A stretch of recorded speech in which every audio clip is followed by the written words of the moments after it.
एक शहर में यज्ञदत्त नामक ब्राह्मण रहता था। उसकी पत्नी बहुत सुंदर थी, किंतु वह दूसरे व्यक्ति से प्रेम करती थी। वह अक्सर अपने प्रेमी को अच्छे अच्छे पकवान बनाकर खिलाती थी।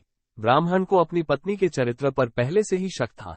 वो अक्सर अपनी पत्नी से पूछता था कि यह पकवान किसके लिए बनाती है और किधर ले जाती है।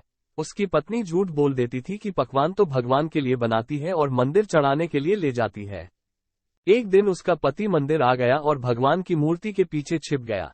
ब्राह्मण की पत्नी मंदिर आई और पूजा करने के बाद भगवान से बोली, हे भगवान, मेरे पति को अंधा कर दे।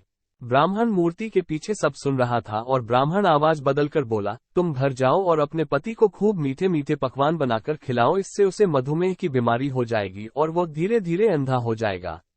ब्राह्मण की पत्नी को लगा सचमुच भगवान ने उससे यह बात कही है। वो प्रसन्न होकर घर आ गई और प्रतिदिन अपने पति को मीठे मीठे पकवान बनाकर खिलाने लगी।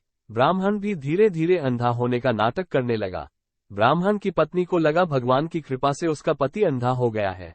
अब वह अपने पति को अंधा समझकर उसी के सामने अपने प्रेमी को घर बुलाने लगी। एक दिन जब उसका प्रेमी घर आया तो ब्राह्मण ने लाठी से उसे इतना मारा कि वह वहीं मर गया। ब्राह्मण ने अपनी चरित्रहीन पत्नी के नाक और कान काटकर घर से भगा दिया। शिक्षा, बुरे काम का बुरा नतीजा। हिंदी कहानी से हमें शिक्षा मिलती है, कभी किसी के साथ विश्वासघात नहीं करना चाहिए।